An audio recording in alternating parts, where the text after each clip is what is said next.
recording live from Glory Hole Studios in Chicago and beyond. This is Cognitive Dissonance.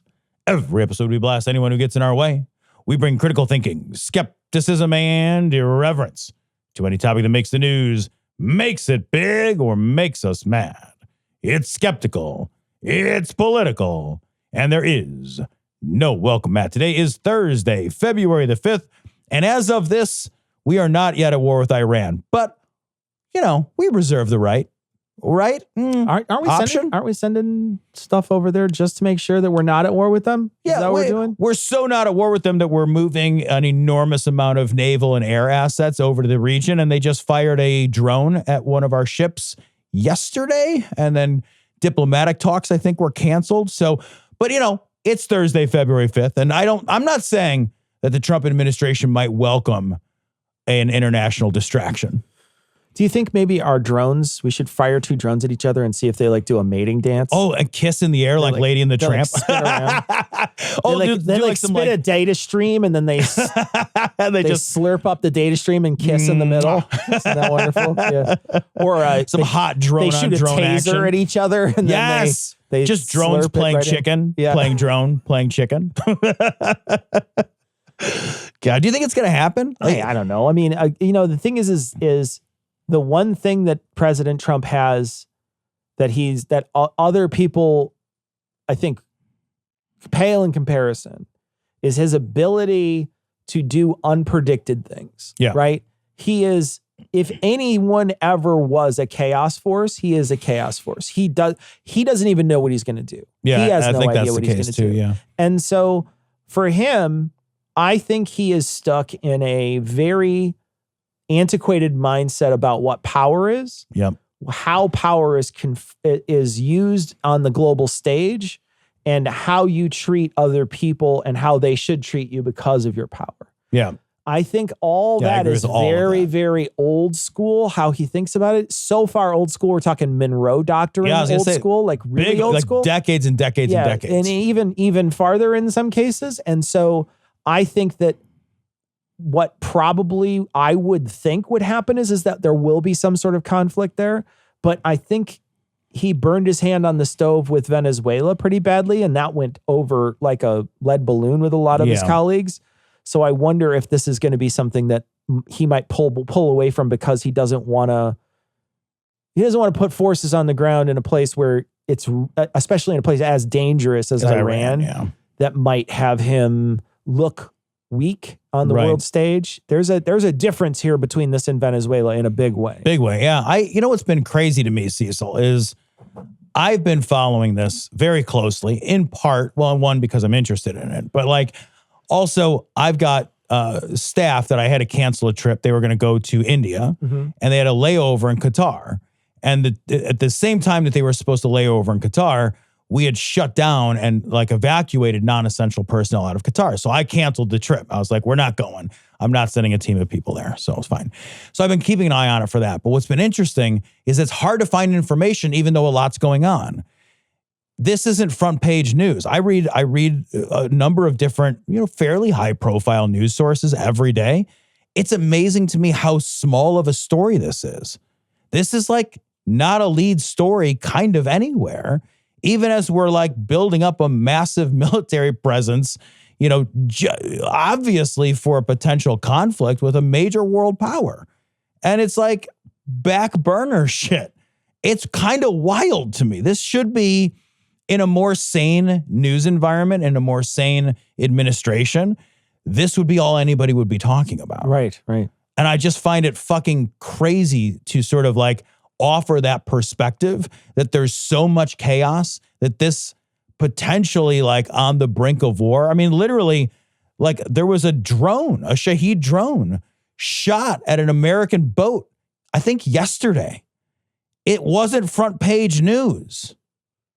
That's insane to me because we have all this other crazy shit. They flooded the zone so deeply. Yeah. That we're at a place now where the zone is so full of stuff, it's impossible. Like you can jump, you could walk across the top of the water of the zone. Right. It's so full of stuff. You're right. It's just wild. All right. So NBC News, Senator Mitch McConnell hospitalized after experiencing flu-like symptoms. Go flu, go flu, go flu, go flu. There is a part of this article that made me laugh out loud when I read it. In their constant efforts to downplay the rotting corpse syndrome that he has clearly been experiencing for the last couple of years, they said that Mitch McConnell had mild flu-like symptoms and checked himself into the hospital out of an abundance of caution. That's not how hospitals work. You cannot check yourself into the hospital. You don't show up at the hospital and say, hello, I'm here for one checking in at the hospital, please. You have to be admitted into the hospital by a physician who says, yes, you should stay here and we should spend resources keeping you healthy and or alive. You can't, like, unless it's like for a psychiatric thing, you don't check yourself into the hospital. That's not hospitals. So you don't check yourself into the hospital and you don't get preventative MRIs? Yeah, no, right. Tom? What is happening? I got the executive touch, whatever. This administration and the Republicans on this side are so obfuscating of their own health, right? That they're covering these things up by using language that doesn't even match what normal hospital stays or normal checkups would look like. Doesn't this feel like when Trump was like, you gotta use an ID for everything. You gotta give your ID when you buy groceries. How much is a banana? $3? Like, it's just like where they're so divorced from how anything in all of life works. Yeah. That you're just like, why is your mouth making sounds? Yeah. You should stop that. I definitely am so just, there's a part of me that's on the edge of my seat. Oh, please. I know that Kentucky had changed their specific way in which they elect the new replacement. So if he were to kick it, they would have to, they changed it. They initially had appointed by the governor, but they got a Democrat governor. So they took it all away. They said, no, we're going to, but I think that they have to choose people. To put out in front of him, and he gets to choose those based on that. And they're suggesting, I hope it's like a reality show where they actually like come out like from behind like a screen, like a dating show. They're behind a screen, you can't see them, and you have to ask them questions. It's like Blind Date or whatever that show is. Maybe that's how we should choose our politicians. Love is Blind. Yeah, but we should blind all of them. Yes. Senators are blind. Senators have to be blind. You have to be blinded to become a senator. At least if you have to be a Supreme Court justice, you got to match the statue. Well, you got to give something up. Right. Instead of getting all of the just gimmies. Insider trading. Right.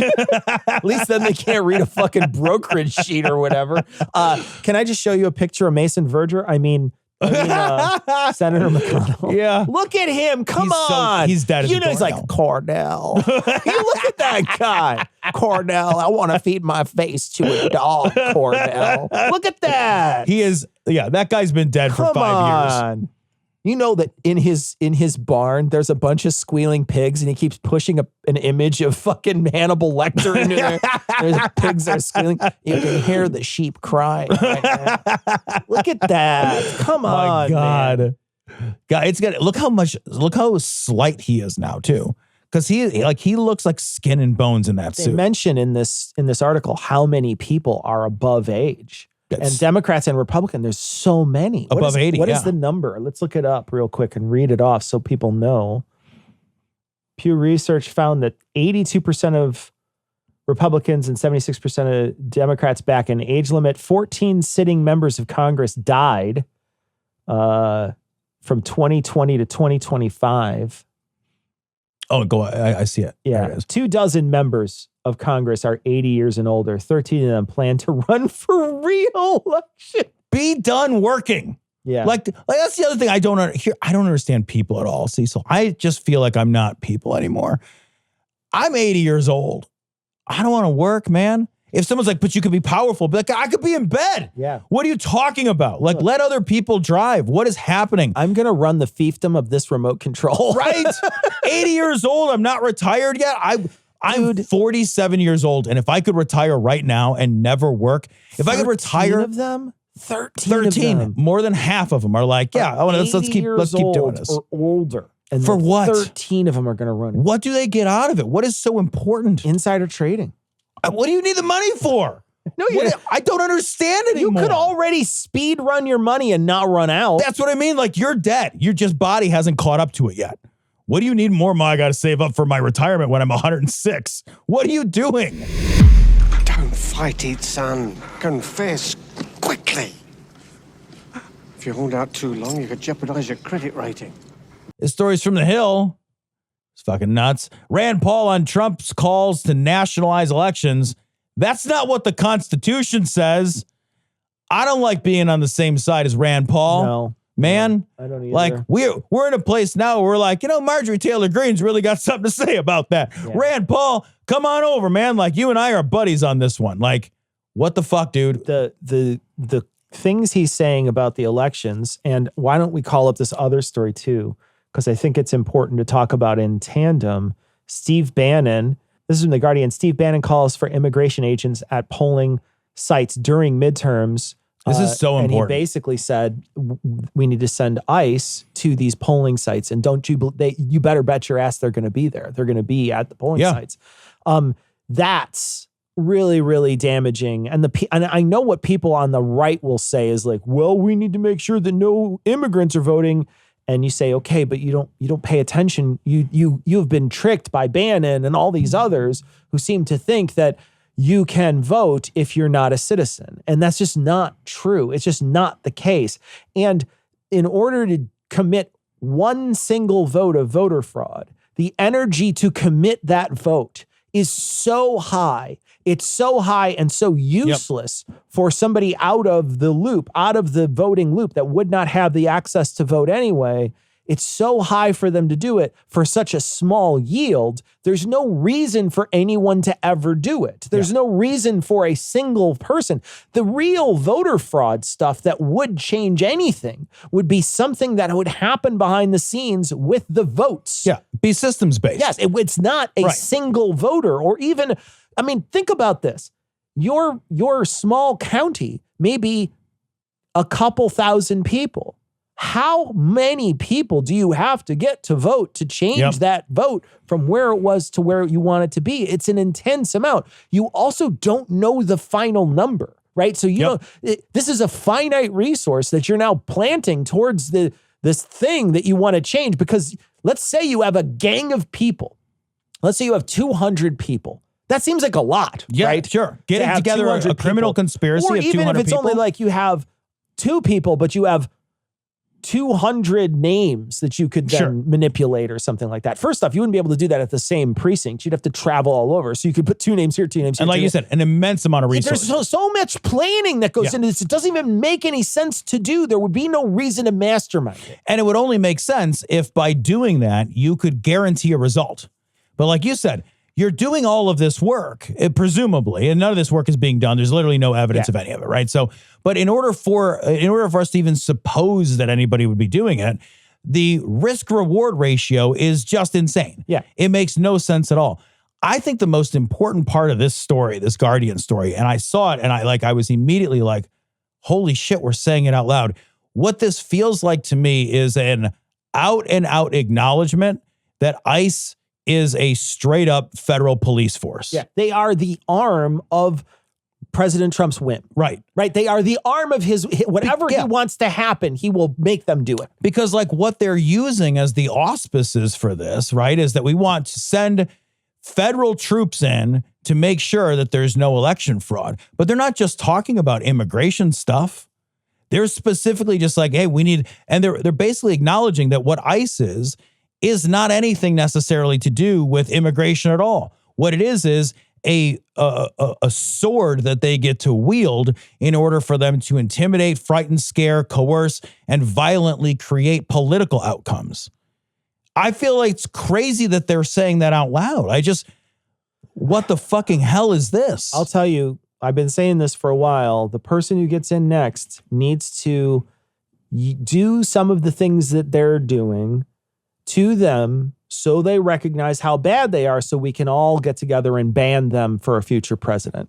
And what I think you can do is if you gave me a year, I could get every single Republican inside of Congress singing a choir of ban ICE. I could give me a year and I could make them guarantee that there would never be an immigration customs enforcement armed guard ever again. Yep. We would maybe have something that would replace it in a way, but it would not be as tightly controlled by the current administration the same way that these current people are. There would be some sort of oversight, something that could stop it, that you could do it, but you have to make them realize that they fucked up by giving it this much power. Yeah, man, 100%.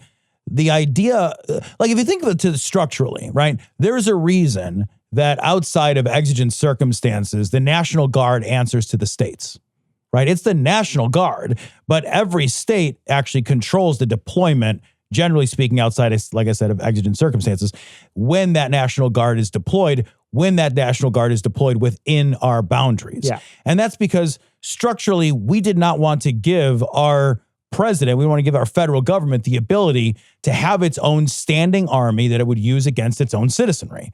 So we have a whole lot of safeguards in place. Now you have ICE, which is essentially a paramilitary force that is run as an arm of the executive branch in order for them to achieve through violence the political goals of the president. And we're just watching him say it out loud right to our fucking faces. Well, and you can see just how they are equipped and how their uniforms, that they are not made to do the things that they say that they are made to Absolutely. do. Right? So their claim is that ICE, their job is to capture people that are here undocumented to take them out of the country. Very specifically, violent criminals. Right? That's their plan. They're armed with pepper spray, bear spray. They're armed with tear gas guns, less than lethal rounds. They're also armed with semi-automatic pistols and semi-automatic rifles. We've seen that as well. Their faces are completely covered up. They're in full fatigues. They're not displaying who they are. All of those things, when you bundle all that stuff together, what you get is a private militarized police force run by the government, by the presidency, by the executive branch. That's what you get. It's a secret police. That's what you get when you add all the things up that they have and the way in which they're deployed. What do they need all those things for? Why would they need it if they weren't there to literally combat the crowds that are out on the street protesting them? Why would they need those? They wouldn't need that. There would be no budget for it. They wouldn't even have it, right? They wouldn't even be there out in front of those agencies if that was the case, because they would be busy doing other stuff. Instead, they're standing in front of these agencies, protecting, quote unquote, protecting those agencies from this group of people who aren't doing anything except for protesting. Yeah, there's no protection necessary. Yeah, it's not like they're holding off a siege. Right. There's not a shield wall. They're not up behind the catapults. None of that. Just pouring oil through the murder holes. None of that. Right. Yep. What they have is a bunch of people who once in a while go out, beat the shit out of some people across the street and drag them across the street and arrest them. That's what you have. And that's what you see. So they're lying, saying that that's what they're doing, that this is the function that they create. And they've made it so that many people in the United States, even people who I think were pretty like anti-authoritarian under other regimes, have come completely around full circle and said, no, man, if they say to do something, you got to do it. Got to do it. You got to lay down. If they say to lay down, you got to lay down. And if they beat you and shoot you, you just didn't do it fast enough, and that's on you. I'm sorry. That's just how it works. Yeah. So what were you wearing? Yeah, a gun? We're in a real dire situation. But I'll tell you, if there was ever any chance to get that power back, you have to make them eat it for a little while so that they recognize how dangerous. So that everybody agrees we're going to make structural changes. This can't reoccur. This is a frightening, dangerous group of people that are controlled by the executive branch. It is like they're not supposed to have this. We're intentionally not supposed to have this. Bürgermeister. That's it. A day da die Kinder gehängt? Yeah. Hey, shoot that guy. This guy? Yeah, him, the SS cocksucker with the busted wing. Oh. Hey, Angel. This one's yours. I'll meet his ain't asshole. What? Motherfucker. This is fucking unbelievable. LGBTQ Nation. Trump administration identified the leader of Antifa, the 29-year-old who helps injured protesters. The DHS is depending on right-wing web influencers to identify domestic terrorists who help others express their freedom of speech. I wonder if after they apprehended this guy, Obama came up to the thing and said, ladies and gentlemen, we got him. Also, by the way, he is not the president of Antifa. I said before, I am the president of Antifa. I said this in the past.